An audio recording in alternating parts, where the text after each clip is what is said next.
Welcome to upskill academy. या लेक्चरमध्ये आपण मुंबई लोहमार्ग पोलीसमधले काही गणिताचे क्वेश्चन बघणार आहोत। फर्स्ट क्वेश्चन आहे, 12 मजुरांना एक काम करण्यास 12 दिवस लागतात, तर तेच काम 8 मजुरांना पूर्ण करण्यास किती दिवस लागतील? आपल्याला फॉर्म्युला माहिती आहे, m1d1 = m2d2। m1 म्हणजे किती माणसं आहेत? 12 मजूर, किती दिवस लागलेत? 12 दिवस। तर विचारले 8 मजूर म्हणजे m2 ची व्हॅल्यू किती आहे? 8, किती दिवस लागतील? d2 ची व्हॅल्यू काढायच्या। हे 12 गुणिले 12 इकडे 8 इकडे भागाकारात येणार =d2।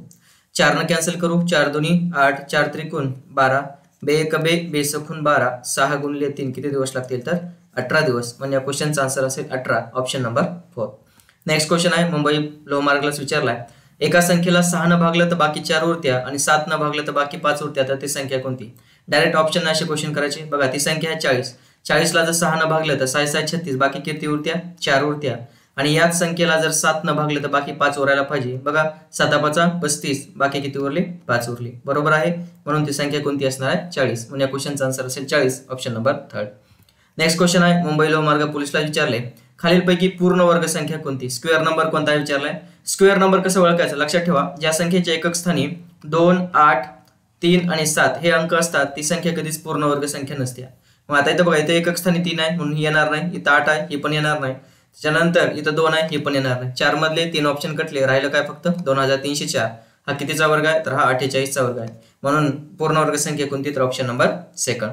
नेक्स्ट आहे बघा, 70 व 105 या दोन संख्यांचा लसावी 210 आहे, तर मसावी किती? आपल्याला फॉर्म्युला माहिती आहे, लसावी गुणिले मसावी, लसावी गुणिले मसावी इक्वल्स टू पहिली संख्या इंटू दुसरी संख्या, पहिली संख्या इंटू दुसरी संख्या, हा फॉर्म्युला आहे। ह्याच्यामध्ये व्हॅल्यू पुट करायचे आपल्याला। लसावी किती दिलाय? 210, मसावी माहित नाही, x कन्सिडर करा। एक संख्या किती? 70, दुसरी किती? 105। सॉल्व करू आपण। बघा, हा शून्य कटला, हा शून्य कटला, 7 1 7, 7 3 21, काय राहिलं? 3x = 105। तर x ची व्हॅल्यू किती येईल? 105 भागिले 3, म्हणून x ची व्हॅल्यू किती येईल? बघा, 3 3 9, उरला 1 झाले 15, 3 5 15, म्हणून x ची व्हॅल्यू आली 35, म्हणजे मसावी किती असणार आहे? 35, ऑप्शन नंबर 1। नेक्स्ट क्वेश्चन आहे, मुंबई लोहमार्गला विचारला, एका संख्येला 12 ने गुणण्याऐवजी चुकून 21 न गुणलं। किती न गुणायचं होतं? 12 न, पण चुकून किती न गुणलं? 21 न। म्हणजे फरक किती आला? या दोघांमधला फरक घ्यायचा। कितीचा फरक आला? तर 9 चा फरक आला। तर मूळ गुणाकारापेक्षा 108 ने गुणाकार मूळ गुणाकारापेक्षा 108 ने जास्त आला, तर ती संख्या कोणती? तर डायरेक्ट करायचं, 108 ला हा फरकानं डिवाइड करायचं, ते संख्या भेटून जाते। तर 9 1 9, 9 2 18, म्हणून ती संख्या कोणती असणार आहे? 12, ऑप्शन नंबर 1।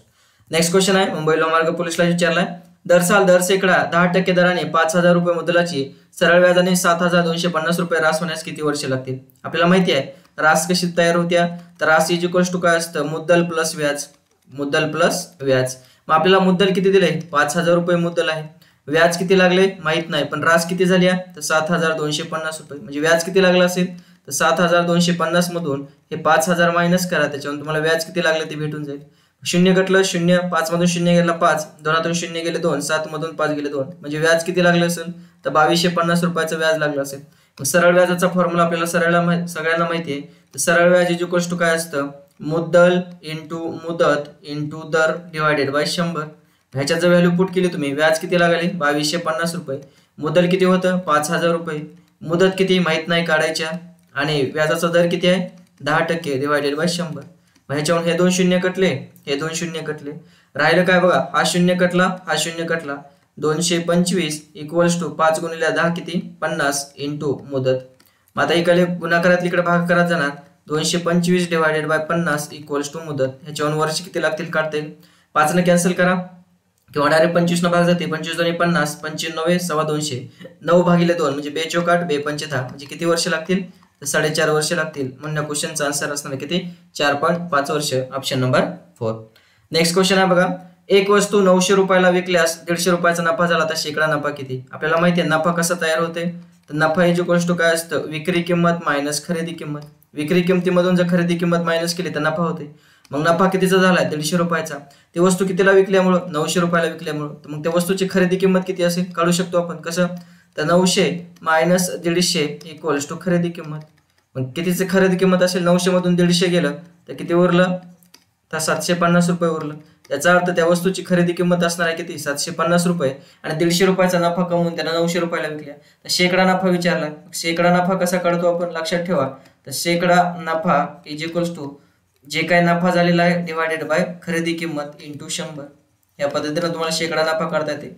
नफा किती झाला 150 रुपयाचा, खरेदी किंमत किती होती त्याची 750, पर्सेंटेज काढायची म्हणून इंटू 100. 0 0 कटला, 15 1 15, 15 5 75, 5 1 5, 5 2 10, म्हणजेच पर्सेंटेज मध्ये नफा किती झाला 20%. म्हणजे या क्वेश्चनचा आन्सर असेल 20%, option number second. Next question आहे मुंबई लोहमार्ग पोलीसला विचारलाय 1200चे 15% विचारले. 15% म्हणजे काय डिवायडेड बाय 100. हे 2 शून्य कटले, 15 गुणिले 12 किती, तर 15 2 30, हातच्याले 3, 15 1 15, 15 3 18, म्हणून किती आलं 180, ऑप्शन नंबर 4. नेक्स्ट क्वेश्चन आहे एका गावची लोकसंख्या 5000 होती, दरवर्षी ती 10% वाढते. बघा 5000 होती, दरवर्षी 10% वाढली. जर पहिल्या वर्षी 10% वाढली तर 5000चे 10% किती असणार 500. जर 500 वाढली तर किती झाली 5500 झाली. वापस सेकंड वर्षी 10% वाढली, मग ह्या 5500चे 10% किती असणार आहेत तर 550 न वाढेल. मग 5500 होती, अजून 550 न वाढेल, किती होईल बघा 0 5 5 आणि 5 10, चालेल 5 आणि 6, म्हणजे किती होईल 6050. तेच विचारले तुम्हाला 2 वर्षानंतर त्या गावची लोकसंख्या किती होईल, किती होणार आहे 6050, option number first. Next question आहे मुंबई लोहमार्ग पोलीसलाच विचारला एका व्यवहारामध्ये 7200 रुपये नफा झाला, किती जणांना वाटलाय ए बी सी, तिघ जणांना वाटलाय, किती रेशो मध्ये आहे 2:3:4. तर विचारला बी चा वाटा किती. मग रेशो मध्ये नफा किती आहे टोटल बघा 2x 3x जर 4x पकडलं तर बेरीज किती झाली 4 आणि 3 7, 7 आणि 2 9x. जर हे 9x म्हणजे 7200 रुपये असेल तर x ची व्हॅल्यू किती 7200 डिवायडेड बाय 9, म्हणजे x ची व्हॅल्यू किती 9 8 72. जर x ची व्हॅल्यू 800 आली तर कोणाचा नफा विचारला बी चा, रेशो मध्ये बी ला किती भेटले 3x. जर x ची व्हॅल्यू किती आहे 800 तर 3x ची व्हॅल्यू किती इक्वल्स टू बी, म्हणून 8 3 24, म्हणून बी ला किती भेटणार आहे त्या 7200 पैकी तर 2400 रुपये. म्हणजे या क्वेश्चनचा आन्सर असेल 2400, ऑप्शन नंबर थर्ड. धन्यवाद.